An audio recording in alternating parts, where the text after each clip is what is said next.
Soy Alfredo y hoy tengo una cita con una persona muy especial.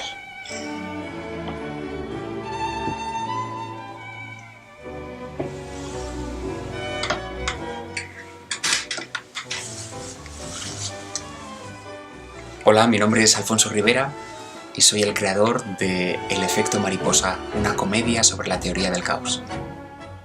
Hola Alfonso, ¿qué tal? Bueno, cuéntame cómo surge esta pieza. Pues la creación del efecto mariposa surge un poco vinculada a mi etapa en Berlín, durante la cual Thomas Bradtke, un famoso director de teatro, me lanza un poco el desafío de cuánto caos sería capaz de desarrollar encima del escenario. Y esta pregunta queda un poco resonando en mi interior, así que con un amigo y compañero, Diego Axelrad, decidimos poner en marcha una pieza en la que desarrollamos un poco la teoría del efecto mariposa, como un leve batir de alas de mariposa aquí puede generar después un tornado en la otra parte del mundo.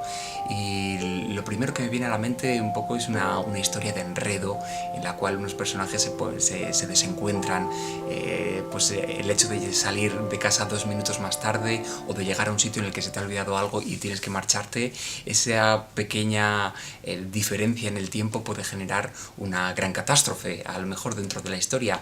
Entonces, digamos que surge a partir de este concepto, unido también un poco al desafío de Thomas, de cuánto caos somos capaces de desarrollar y cuántos personajes soy capaz de interpretar. Me lanza estos dos desafíos y ahí nos ponemos a funcionar con respecto a esta pieza. Y este ha sido un poco el resultado. ¿En qué género teatral inscribirías esta pieza? Pues el género teatral yo diría que es una comedia gestual que intenta integrar distintos lenguajes. Es un poco una pieza de arte total porque sobre todo se basa en técnicas de mimo, pero también se apoya en la palabra, también se apoya en el canto, también se apoya en la coreografía, también se apoya en la expresión corporal. Hay una dramaturgia que creo que es muy sólida en la narrativa. Entonces creo que es una pieza de arte total que de alguna forma está vinculada también con una tradición que en España se llamó el bululú, que era cuando a finales del siglo XVI tiene su origen en Galicia, aunque luego se expande a muchas partes de España y de Europa, un actor ambulante, un farsante, un bufo, se dedicaba a hacer una comedia breve, a lo mejor un entremés o una farsa, y él representaba con distintas voces todos los personajes de la obra. Entonces, a partir de ese género del bululú, que a su vez yo intuyo que también está vinculado con una tradición medieval en Italia, que se llamaba esa comedia farsesca en la que también un actor interpretaba muchos papeles, que es heredero, por ejemplo, Vittorio Gassman o Roberto Benigni, Dario Fo, todos estos grandes actores, y que en España tenemos un referente fundamental que es Rafael Álvarez el Brujo también. Son grandes actores que despliegan encima del escenario ellos solos una cantidad de personajes y de situaciones, y donde el actor se convierte en un dramaturgo, en un intérprete, en un pensador encima del escenario. Entonces me apetecía mucho seguir desarrollando ese tipo de formato, porque también digamos que gracias a las políticas culturales que hemos tenido en los últimos años nos han motivado activamente a que seamos lo más sencillos en escena para poder vivir de este arte antiguo.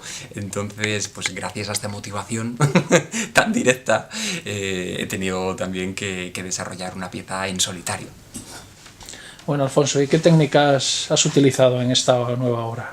Pues en este código un poco farsesco, un poco de comedia gestual, empleo por supuesto mucho una técnica que se llama el desdoblamiento en mimo, que quiere decir que el mismo actor se desdobla vocalmente y físicamente en distintos personajes encima del escenario. También se le puede llamar conversaciones con los fantasmas a esta técnica, porque el propio actor sostiene encima del espacio temporalmente ese personaje al cual acudirá más tarde, y podemos tener en el escenario varios personajes al mismo tiempo que están interactuando. Entonces el actor corre a posición para reencarnarlos unos detrás de otro. Se suele decir, los storytellers, los cuentacuentos en África, se suele decir que son personas que están vinculadas con un poder en el más allá y que tienen la capacidad de tener 5, 6, 7 personas dentro de sí mismos, ¿no? Distintos personajes, diríamos. Estos cuentacuentos, digamos que también recuperan toda una tradición popular de esa sabiduría, y también en África se suele decir que cuando un cuentacuentos muere se pierde toda una biblioteca de conocimiento, igual que muchos referentes de los que mencionábamos antes, de grandes actores que han acudido a este género, cuando desaparecen también estamos perdiendo pues fuentes directas de una técnica que ha pervivido prácticamente a lo largo de los años, desde los orígenes griegos de la mimodia hasta hoy en día, este tipo de técnicas. Alfonso, me ha causado mucha curiosidad y bueno, sorpresa también que estás usando, eres tú solo en el escenario, sin ningún apoyo escénico, ni de tramoya, ni de nada. ¿Por qué ha venido esta decisión?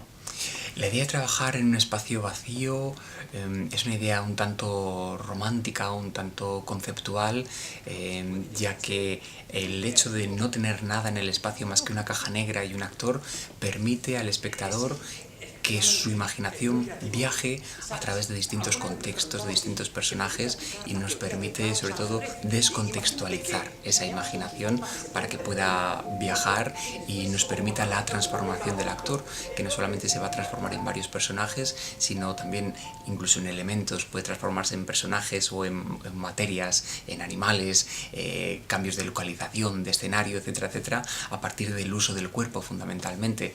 Esta es una de las grandes diferencias entre el teatro y el cine. Bueno, Alfonso, y hablando del caos, el amor es su gran compañero. Sí. ¿No? ¿Cómo encaja el amor en la trama de esta nueva pieza? Yo creo que el amor es uno de los grandes motores dramáticos, o en las artes, también en la literatura, en el cine, en la pintura, en la poesía. Siempre uno de los grandes motores, de los grandes ejes es el amor, como puede serlo también la muerte, o puede serlo el sexo o el hambre. Son grandes temas que existen prácticamente en cualquier obra de arte. El amor, igual que existe digamos una fuerza que sostiene el universo y las constelaciones, la forma en que orbitan, también las personas, la forma en la que orbitan o hacia dónde se dirigen por ese magnetismo, que sienten una atracción o bien hacia su oficio o hacia personas o hacia temas que les inspiran. Ahí hay un amor después de todo que también les lleva. La forma en la que es tratado el amor en esta pieza es cómo el azar puede hacer que ese amor se tuerza y se genere otra cosa totalmente distinta con el tiempo.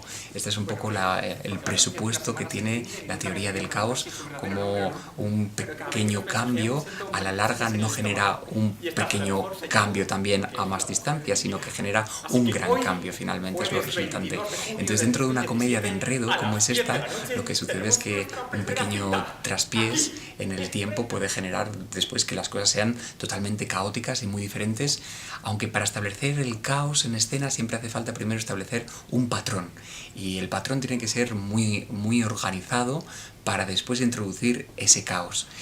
La forma en la que el amor entra en todo esto, en esta estructura, es el motor por el cual estos personajes acuden a una cita para encontrarse, por lo tanto está muy pautado, y finalmente cuando nuestro protagonista Alfredo siente un desamor, lo que sucede es que entra en una gran tormenta emocional donde los puntos de referencia, los puntos fijos en la vida ya son móviles, ya no existen esos referentes que él tenía, y esto nos lleva a un gran caos emocional en su mundo interno.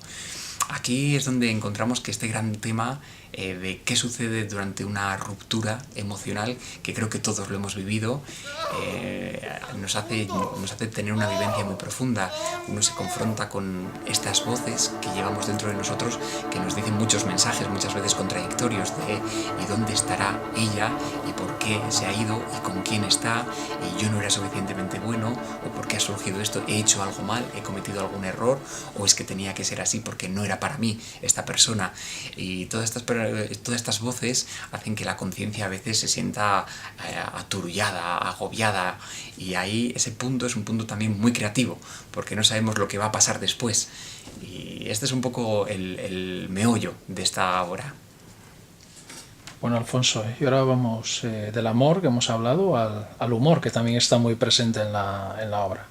a jugar por las risas del público. Eso es. Cuando la gente me pregunta si la risa o el humor es un medio o es un fin, yo siempre digo que es un medio para llegar a otro sitio, para llegar a comprender algo más.